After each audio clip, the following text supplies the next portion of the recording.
Hello channel 5 cinema viewers, this is Krishna here. இந்த segment Hollywood அப்டேட்ஸ்லாம் பார்க்க போகிறோம். ரொம்ப நாள் ஆச்சுன்னு நினைக்கிறேன். ஸோ கொஞ்சம் நிறைய இன்ட்ரெஸ்டிங்கான அப்டேட்ஸோட வந்து இந்த வீடியோவில் நான் வந்திருக்கேன்.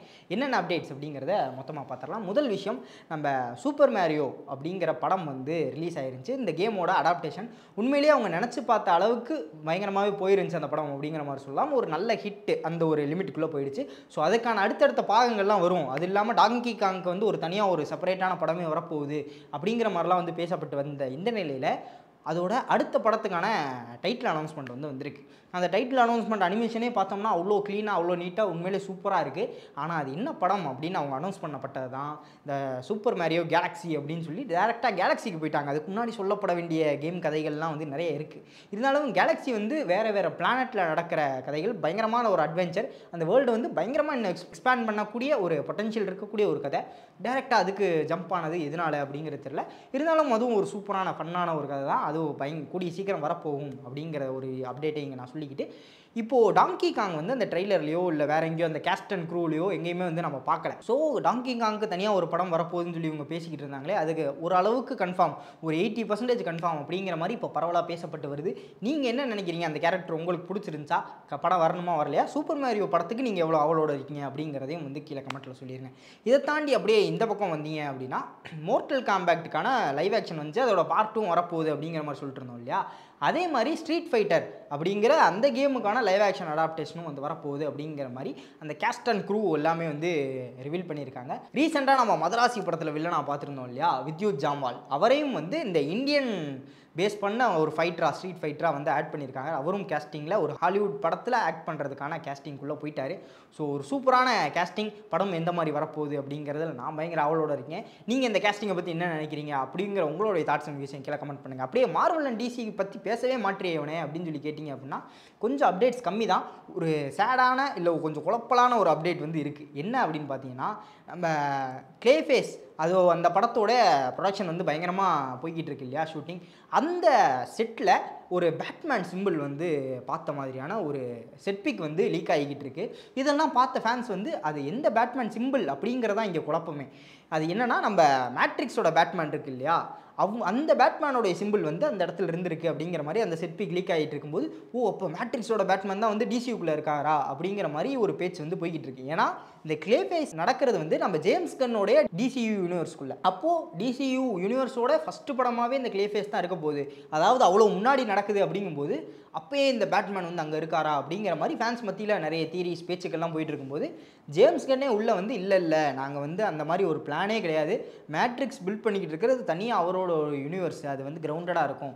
இங்கே மேபி அந்த ஃபோட்டோ எடுத்தவரே ஏதாவது செட் பண்ணி இது இப்படி லீக் ஆகணும் அப்படிங்கிறதுக்காக எடுத்துருக்கலாம்.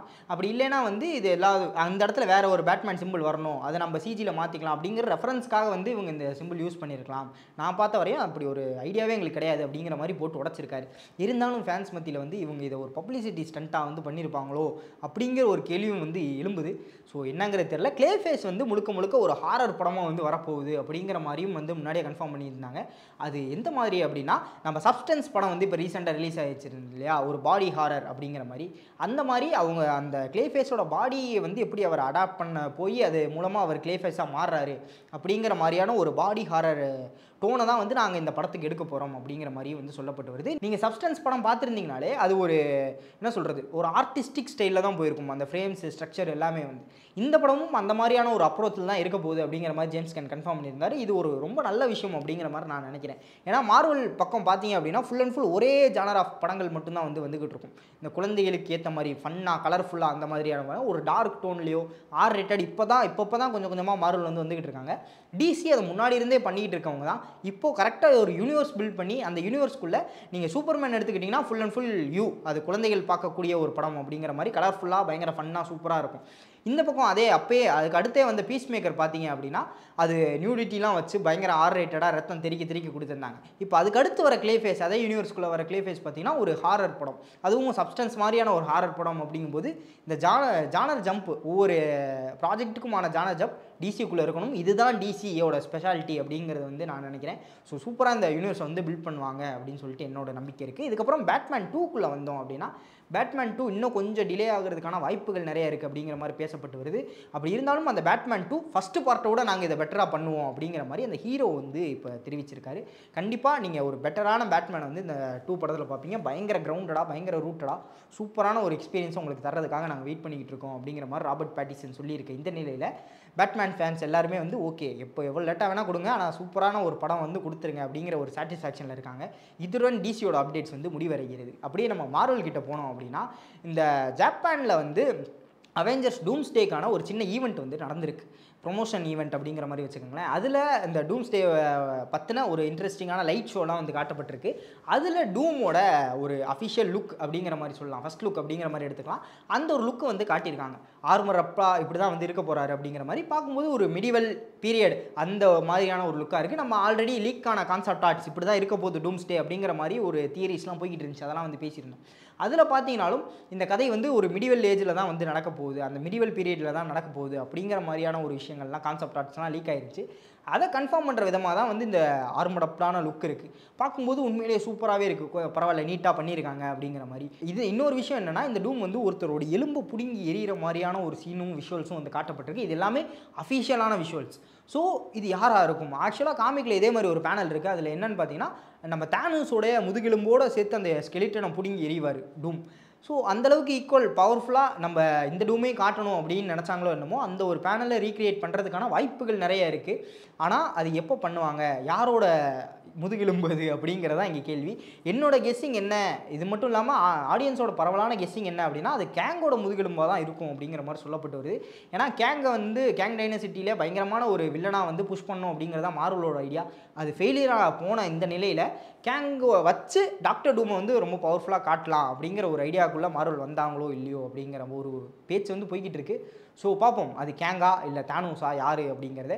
இதுக்கு அடுத்து அப்படியே இந்த பக்கம் வந்தோம்னா, மார்வல் ஜாம்பீஸ் அப்படிங்கிற ஒரு டிவி மெச்சூர் ஆர்-ரேட்டடான ஒரு அனிமேஷன் சீரிஸ் 4 எபிசோட் இருக்க போகுது. அதுக்கான செகண்ட் ட்ரெய்லர் வந்து ரிலீஸ் ஆயிருந்துச்சு. First trailer break down already சேனலில் போட்டிருக்கோம், மறக்காமல் செக் பண்ணி பாருங்கள்.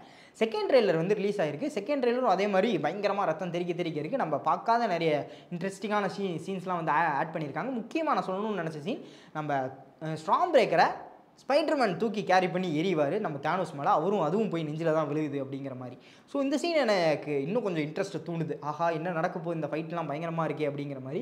கண்டிப்பாக வெயிட் பண்ணி பார்ப்போம். கூடிய சீக்கிரத்தில் ரிலீஸ் ஆக போகுது அந்த சீரிஸும். அதுக்காக நான் ரொம்ப ஆவலோடு இருக்கேன். நீங்கள் எத்தனை பேர் அந்த ஜாம்பி சீரிஸுக்காக ஆவலோடு இருக்கீங்க அப்படிங்கிற உங்களுடைய தாட்ஸ் அண்ட் வியூஸை கீழே கமெண்ட் பண்ணிருப்பாங்க. அதுக்கப்புறம் மார்வல் அண்ட் டிசிக்குள்ளே இந்த நியூஸை ஃபிட் பண்ண முடியுமா தெரியல, அதனால் ஒரு புது நியூஸாகவே போடுறேன். நம்ம சூப்பர் கேர்ள் படம் இருக்குது தெரியுமா, அந்த சூப்பர் கேர்ள் படம் வந்து ஸ்பைடர்மேன் பார்ட் 4ஓட கிளாஸ் விடுற மாதிரியான ஒரு பேச்சுகள் வந்து போய்கிட்டு இருக்கான். அப்படி மட்டும் எதுவும் பண்ணிடாதீங்க டிசி அப்படிங்கிற மாதிரி ஃபேன்ஸ் எல்லாரும் கேட்டுக்கிட்டு இருக்காங்க. ஏன்னா ஸ்பைடர்மேனுக்கு இருக்க பிராண்டிங் அப்படிங்கிறது வந்து ரொம்பவே பயங்கரமான ஒரு பிராண்டு. அப்படி இருக்கும்போது இப்போ இந்த ஸ்பைடர்மேன் 4க்கான ஹைப்புங்கிறது ரொம்ப பயங்கரமாக எகிரி இருக்குது. அந்த நிலையில் சூப்பர்களை கொண்டு வந்து ஸ்பைடர்மேன் கூட கிளாஸ் விட்டாங்க அப்படின்னா கண்டிப்பாக இது என்ன ரிசல்ட்டுங்கிறது எல்லா ஆடியன்ஸுக்குமே தெரியும். ஏன் இப்போ சூப்பர்மேனே ஸ்பைடர்மேன் கூட கிளாஸ் விட்டுருந்தா ஸ்பைடர்மேன் தான் ஜெயிச்சிருக்கோம். அந்த மாதிரியான ஒரு பிராண்டிங் இருக்கக்கூடிய ஒரு கேரக்டர், அந்த படத்துக்கும் அதிகமான ஹைப் இருக்குது. அப்படிங்கும்போது இது ஒரு பேடான ஐடியா அப்படிங்கிற மாதிரி தான் எனக்கு தோணுது. ஸோ நீங்கள் என்ன நினைக்கிறீங்க? சூப்பர் கேர்ள், ஸ்பைடர்மேன் யார் வந்து வின்னராக இருப்பாங்க? சப்போஸ் கிளாஸ் விட்டால் யார் வந்து வின்னராக இருப்பாங்க அப்படிங்கிற உங்களுடைய தாட்ஸ் அண்ட் வியூஸை கீழே கமெண்ட் பண்ணிட்டு மறக்காமல் அந்த லைக் பட்டனை தட்டிடுங்க. இதே மாதிரி இன்னொரு ஆசமான வீடியோவில் உங்களை வந்து சந்திக்கும் வரை விடைபெற்றுக் கொள்வது நான் உங்கள் விஜய் கிருஷ்ணா. Signing off. பாய்.